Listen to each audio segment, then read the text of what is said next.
누구든지 자기 친족, 특히 자기 가족을 돌보지 아니하면 믿음을 배반한 자요 불신자보다 더 악한 자니라. 아멘.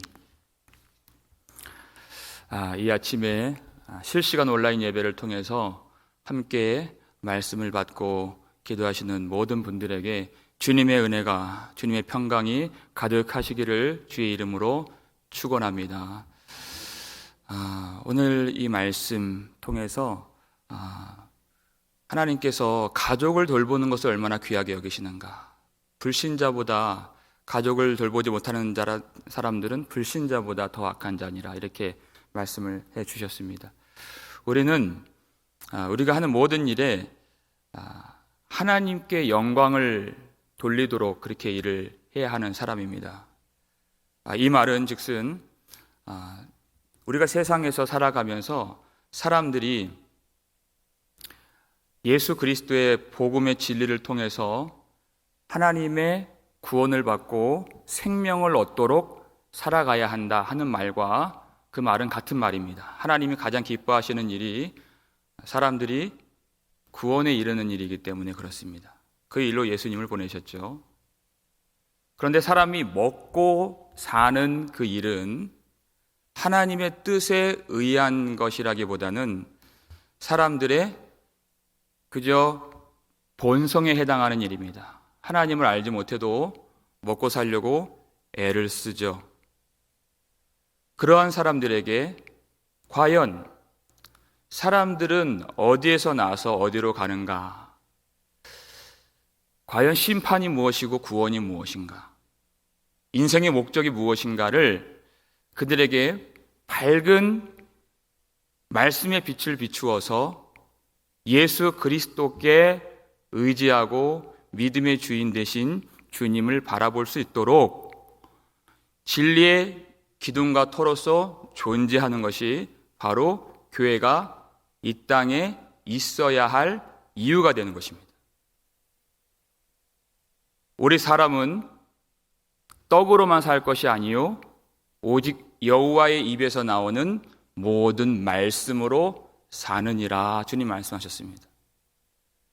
그런데 자칫 이 복음의 원리를 따라서 구제를 하지 아니하면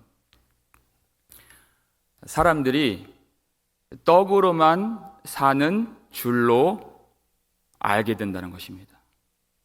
교회가 자칫 잘못하면 복음이 있어야 할 자리에 떡을 놓고 떡을 놓아야 할 자리에 복음을 놓는다면 오히려 사람들의 눈을 막을 수 있는 것이죠. 참으로 그가 회심을 하고 회개하고 세례를 받고 교회에 들어와야 할 사람인데 잘못 구제를 해서 교회가 돈을 준다, 떡을 준다 하면 그들이 마땅히 찾아야 할 진리를 찾지 않고 은혜를 구하지 않고 말씀을 받으려고 하지 않도록 교회가 오히려 그들의 눈을 가릴 수 있다는 것입니다. 그래서 교회는 누군가가 어떤 사람들이 봤을 때에도 물질로 무엇인가를 한다라고 인식이 되어서는 안 됩니다. 오직 살아계신 하나님과 그가 보내신 자 예수를 알 수 있도록 생명의 복음을, 그 복음의 진리만을 오로지 전하는 교회로 인식하고 소망이 없고 빛이 없는 자들이 교회를 빛을 보고 찾을 수 있도록, 이것이 바로 교회가 존재하는 이유가 되는 것입니다. 그래서 우리가 구제를 할 때 그런 교회가 될 수 있도록 모든 성도들이 하나가 되어서 자기 가족은 먼저 가족들이 돌볼 수 있을 때 그러한 하나님의 영광이 나타나게 된다, 이 말을 지금 하고 있는 것입니다. 가족 중에 어떤 과부가 있고 친족 중에 있다면 먼저 가족이 돌보아야지 교회가 온전히 이 땅에 복음의 빛을 비추는 그런 온전한 교회로서 하나님 앞에 쓰임 받을 수가 있다라는 것을 바울이 설명하기 위해서 오늘 가족 이야기를 다시 가지고 온 것입니다. 이 가족을 돌보는 이 일이 교회에 있어서, 교회의 사명과 존재에 있어서, 그리고 사람들의 구원에 있어서 얼마나 중요한 일인가 하는 것을 우리가 깨달을 수 있는 것이죠. 그래서 디모데전서 5장 4절에서 이미 사도 바울이 그렇게 말한 바가 있습니다. 하지만 오늘 본문에서는 더 강력하게 그것을 강조하고 더 보태고 있는 것이죠. 먼저 4절을 함께 읽겠습니다. 만일 어떤 과부에게 자녀나 손자들이 있거든 그들로 먼저 자기 집에서 효를 행하여 부모에게 보답하기를 배우게 하라. 이것이 하나님 앞에 받으실 만한 것이니라. 아멘. 그렇습니다. 먼저 자기 집에서 효를 행하여 부모에게 무엇을 하는 것입니까? 보답하기를 배우게 하라 그랬어요. 여러분 여기서 보답하다라고 하는 것은 채무자가 자기가 꾼 것을 채권자에게 끊임없이 지속적으로 갚아 나가는 것을 말하는 것입니다. 여러분 돈 빌린 사람이 돈을 갚는다고 그것은 사실 칭찬받을 만한 일이 아니죠. 그건 당연히 해야 할 일이고 마땅히 그렇게 하는 것입니다. 그게 바로 보답이에요. 그런데 그렇게 하지 않는 것은 무엇일까요? 그것은 도덕질하는 것입니다. 그것은 빼앗는 것입니다. 그렇게 하지 않는 것은 하나님이 그 예배, 그러한 사람 하나님 앞에 받지 않으신다고 말씀하신 것입니다. 부모를 통해서 돌봄을 받고 자라게 되고 또 사랑을 받은 그런 것을 우리가 끊임없이 보답할 줄 알 때 그의 믿음, 그의 예배, 그의 순전함까지 하나님이 받으실 만한 것으로 받아주신다 하는 것을 우리는 기억해야 됩니다. 그래서 우리가 부모를 잘 섬기는 것은 하나님을 섬기는 그 일과 하나님을 사랑하는 일과 또 이웃을 사랑하는 그 일에 그 교량 역할을 한다 그랬죠. 우리가 4절 그때 강의했을 때. 그래서 10계명을 보면 5계명이 부모를 공경하라인데 하나님을 사랑하는 그 내용들과 이웃을 사랑하는 그 내용들이 한 중간에 자리하고 있는, 부모를 사랑하지 못하면 하나님, 보이지 않는 하나님도 사랑할 수 없고 또 이웃을 사랑하는 그 뒤에 모든 계명들이 나오는데 그것도 시작조차 할 수가 없다. 그렇게 말씀을 드린 바가 있습니다. 이렇게 이 하나님은 율법을 통해서도 부모 섬기고 공경하는 일을 참으로 강조해 주셨는데요. 유대인들이 율법의 그 약점을 파고들어서 부모도 섬기지 않고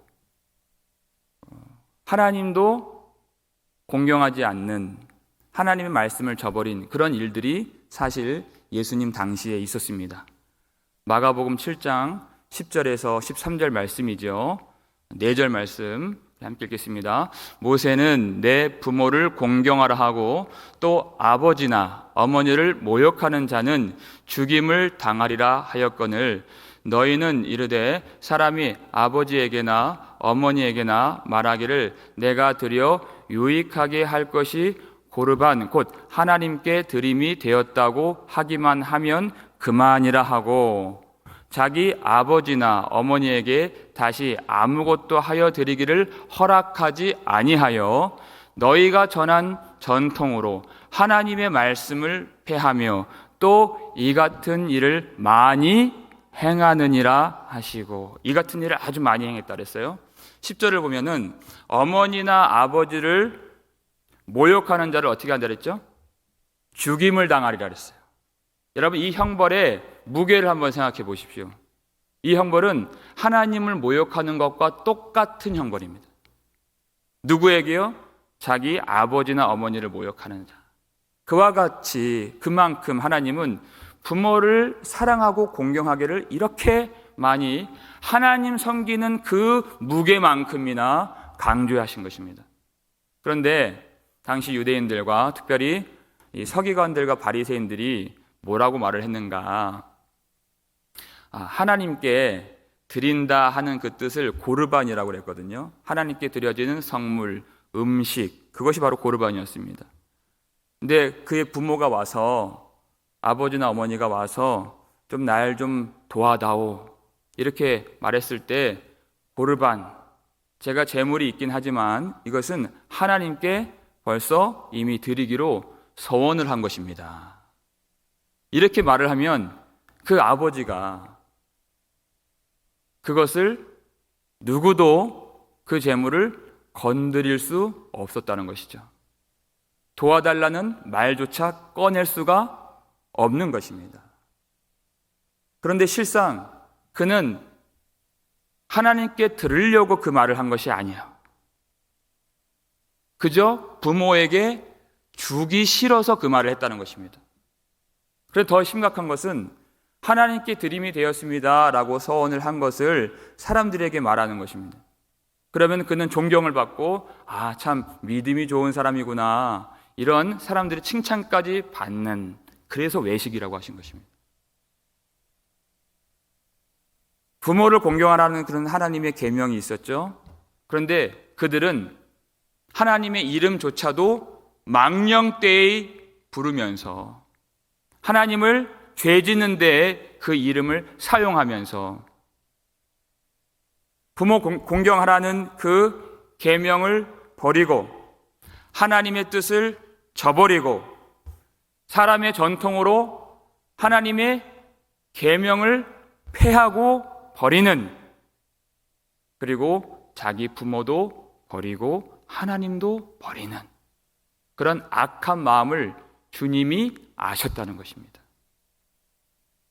더러는 12절 보시면 사람이 와서 고르반이라고 얘기했지만 제가 그것을 물리고 우리 부모를 좀 돕기를 원합니다. 그렇게 나온다고 했을 때 이 서기관들과 바리새인들이 12절 보면 다시 아무것도 하여 드리기를 허락하지 아니했다 그랬어요. 회개하고 돌이키고 믿음으로 살고 내가 이건 하나님께도 부모에게도 죄를 짓는 것입니다 라고 생각한 사람들까지도 그 길을 막는 것이, 회개의 길을 가지 못하도록 막아서 그들로 참되게 하나님 앞에 예배하지도 못하게 만들고 부모도 섬기지 못하도록 만드는 그런 서기관들과 바리새인들의 그 마음을 아셨다는 것이에요.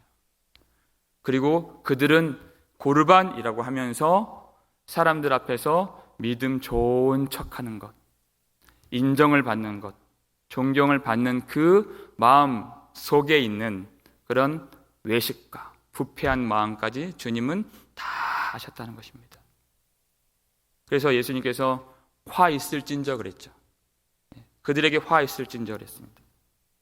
외식하는 서기관들과 바리새인들이여, 너희는 사람 앞에서 천국 문을 닫고 너희도 들어가려고 하지 않고 들어가려고 하는 자들도 가지 못하도록 막는도다, 이렇게 말씀해 주셨습니다. 하나님 앞에서 진정으로 그들이 어떤 마음을 갖고 있는가, 우리 예수님은 그들의 마음이 무엇이고 그들의 부패함이 무엇이고 그들이 과연 자기를 높이고 있는가, 하나님을 높이고 있는가, 자기를 섬기고 있는가, 하나님을 섬기고 있는가, 주님은 정확하게 아셨다는 것입니다. 그래서 사람을 더럽게 하는 것이, 입으로 들어가는 것이 사람을 더럽게 하는 것이 아니라 그 마음에서 나오는 것이 사람을 더럽게 하느니라, 그 말씀 속에서 이렇게 말씀해 주고 계십니다. 그래서 우리 마음에 무엇이 들어가 있는가, 우리는 그것을 잘 보기가 어렵습니다. 주님의 말씀의 빛이 아니면 우린 스스로 잘한다고 생각하고 좋은 것이 들어있다고 생각하기 쉬운 사람들입니다. 그래서 예레미야가 만물보다 거짓되고 부패하다 그랬죠. 사람의 마음이요. 그런데 우리 마음이 어떠한 마음인가를 잴 수 있는 척도가 있습니다. 그 척도가 바로 오늘 본문의 말씀이라는 것입니다. 어떤 믿음을 갖고 있는가 우리가 오늘 본문 말씀 다시 한번 읽겠습니다. 누구든지 자기 친족, 특히 자기 가족을 돌보지 아니하면 믿음을 배반한 자요 불신자보다 더 악한 자니라 그랬습니다. 믿음을 배반한 자요 그랬어요. 그러니까 부모에게 마땅히 보답해야 될 것이라 했죠. 그것은 보답해야 될 것을 하지 않는 자들은 그 사람이 조금 모자라고 어떤 약점이 있고 사람마다 결점이 있지 않습니까? 사람마다 좀 부족한 부분이 있지 않아요? 그런데 주님은 그것을 조금 부족하다 말씀하시지 않고 그것은 믿음을 배반한 자다 이렇게 말씀하신 거예요. 그에게 심판이 선언된 것입니다. 얼마나 우리가 중요하게 여겨야 될 말씀인가.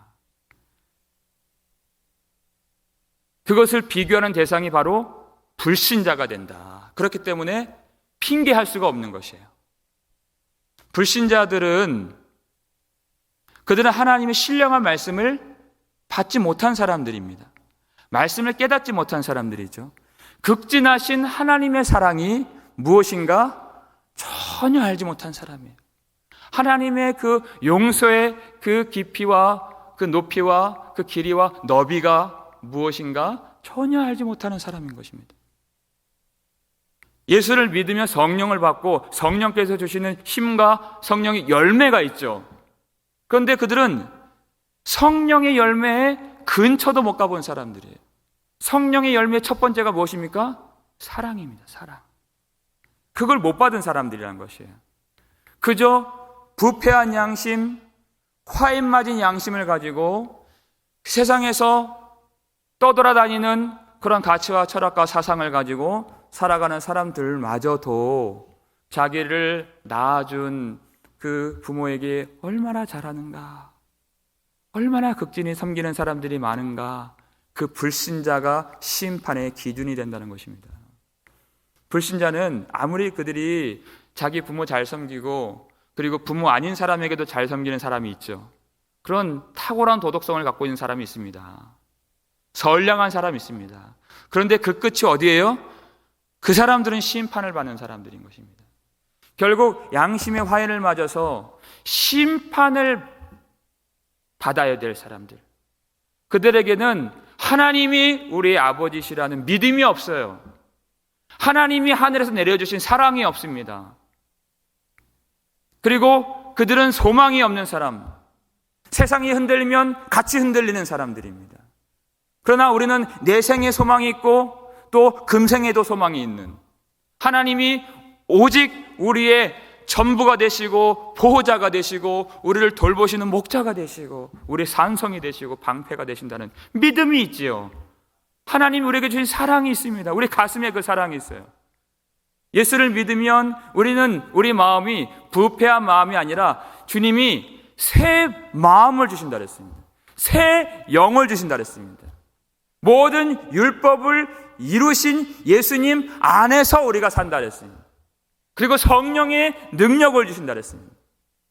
그런 우리가 당장 믿음, 소망, 사랑 없이 곧 심판을 받게 될 불신자도 할 수 있는 그런 부모 사랑을 못한다면, 가족 돌봄을 못한다면 그것이 어떻게 신령한 하나님의 은혜를 받은 하나님의 백성들의 믿음의 삶이라 할 수 있겠느냐.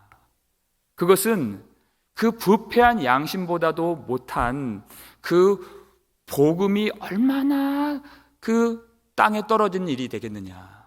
복음의 영광을 가리고 하나님의 영광을 가릴 수밖에 없다라는 것을 바울이 너무나도 이해하기 쉽도록 말해주는 것입니다. 그래서 우리에게 믿음이 있다면 이 디모데전서 5장 8절의 이 척도를 가지고 우리 믿음의 키를 재볼 수 있는 것이죠. 이것을 누가 압니까? 우리의 믿음을 우리 부모가 압니다. 우리의 믿음을 우리 자식들이 압니다. 내 믿음을 배우자가 안다는 것입니다. 그렇다면 우리 주님은 얼마나 그 믿음을 잘 아시겠습니까? 사사시대에 나오미라는 사람이 있습니다. 나옴이라는 사람이 베들레헴 지경에 살다가 갑자기 흉년이 와서 먹고 살 것이 없어서 모압 땅으로 이민을 가게 되죠. 그의 남편이 엘리멜렉입니다. 남편 하나 바라보고 사는 인생인데 어찌된 일인지 이방 땅에서 이민 생활을 하다가 얼마나 힘든 생활이었겠습니까? 하나님 모르는 그런 이방 땅에서 남편이 죽어버리죠. 과부가 되었습니다. 이제는 의지할 바가 아들밖에 없습니다. 말론과 기럨. 어떻게 되죠? 두 아들이 있었는데 이제 아들들만 바라보고 살았던 그 나이 많은 과부가 첫째 아들 말론이 죽고 둘째 아들 기럨이 죽었습니다. 이제는 더 이상 그 이방 땅에서 바라볼 사람이 없습니다. 의지할 바가 없습니다. 물론 며느리들이 있었죠. 그런데 며느리들이 유대인들이 아니에요. 모압 여자들입니다.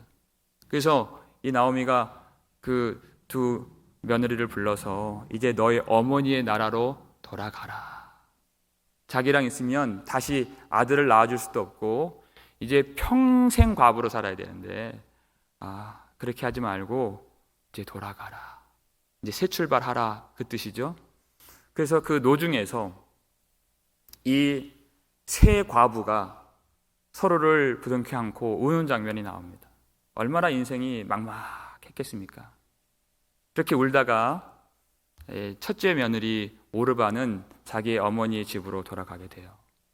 근데 그 둘째 며느리 루시 어머니를 떠나지 않겠다는 겁니다. 자기 동족도 아니에요. 그리고 자기 남편도 죽었습니다. 어머니의 집으로 가면은 그 전에 과거를 다 지우고 새롭게 출발할 수 있는 그런 기회가 주어졌습니다.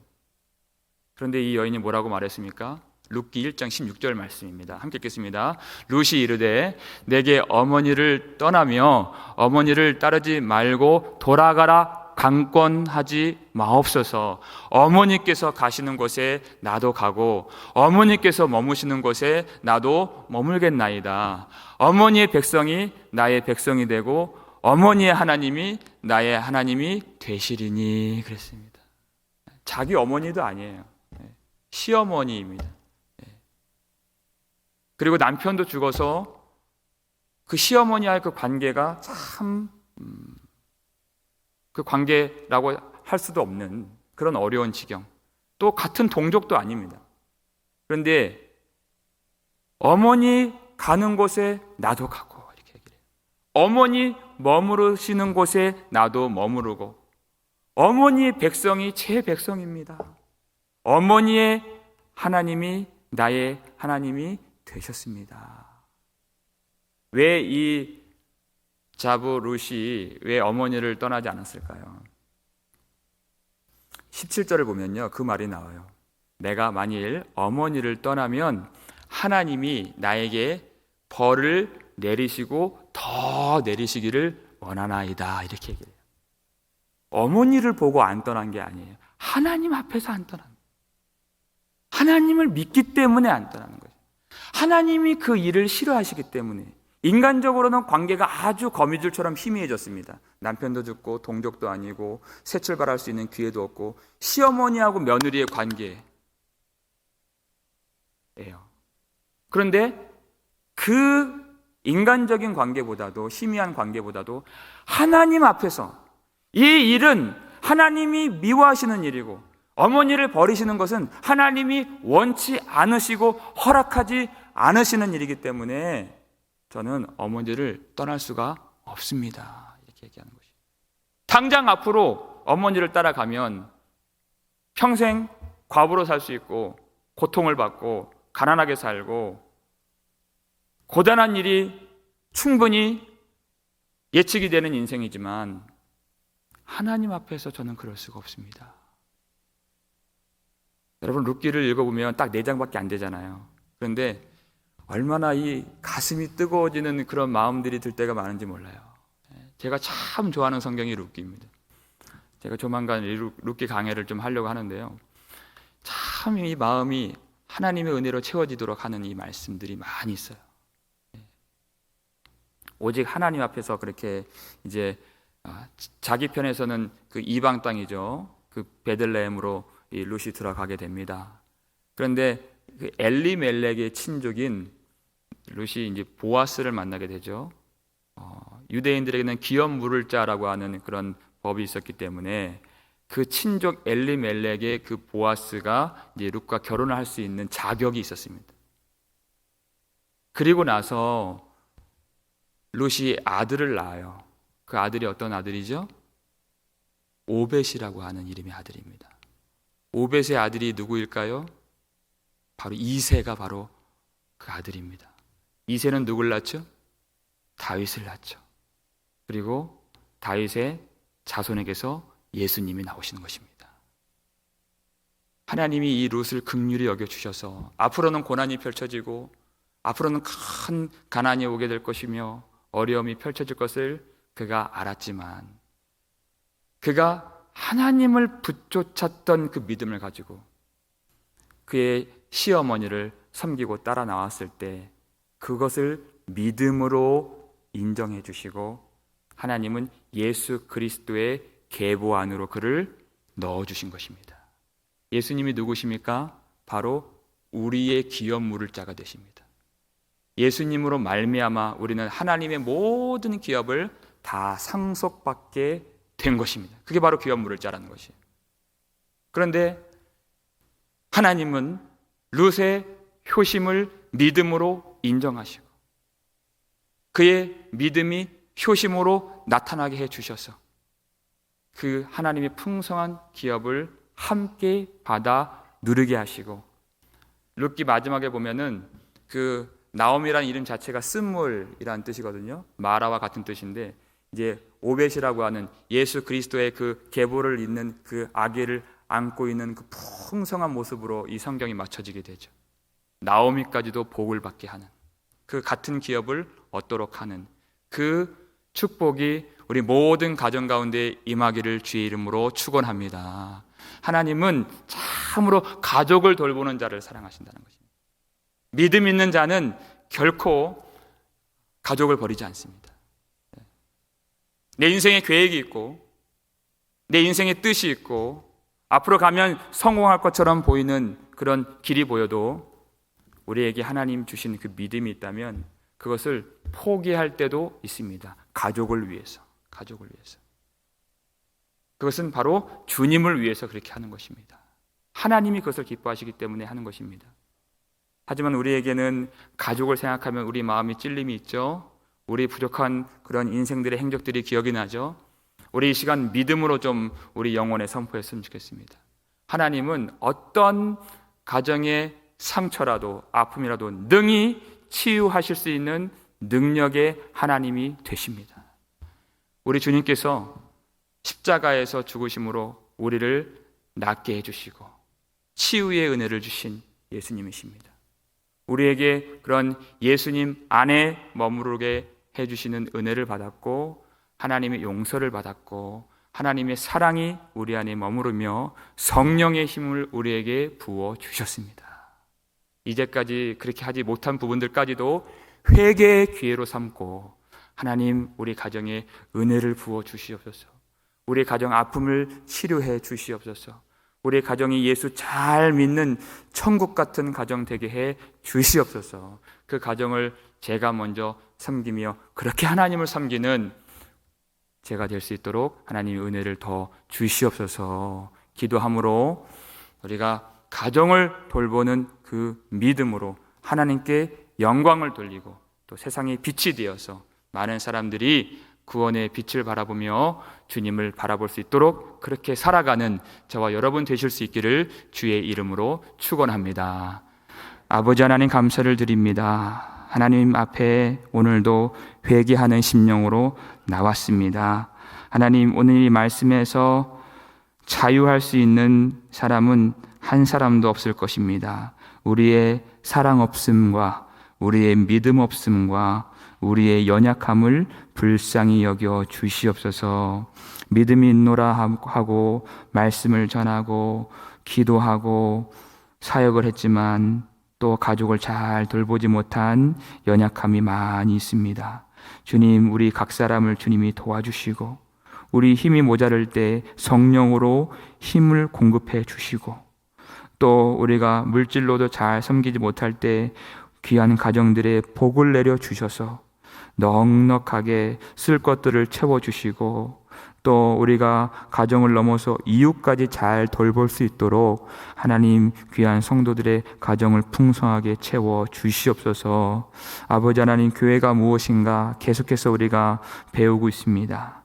하나님, 물질로만 일하는 교회가 되지 않고 오직 생명의 말씀에 빛을 비추는 진리의 기둥과 터로서 귀한 사역 잘 감당하며 존재의 이유를 깨달을 수 있도록 각 가정에서 부모를 잘 돌보고 섬기는 자녀들이 될 수 있도록 도와주시고 그렇게 하나님 앞에서 마땅히 우리가 살아가는 믿음의 본을 보일 수 있도록 성령께서 우리의 모든 삶을 지도해 주시옵소서.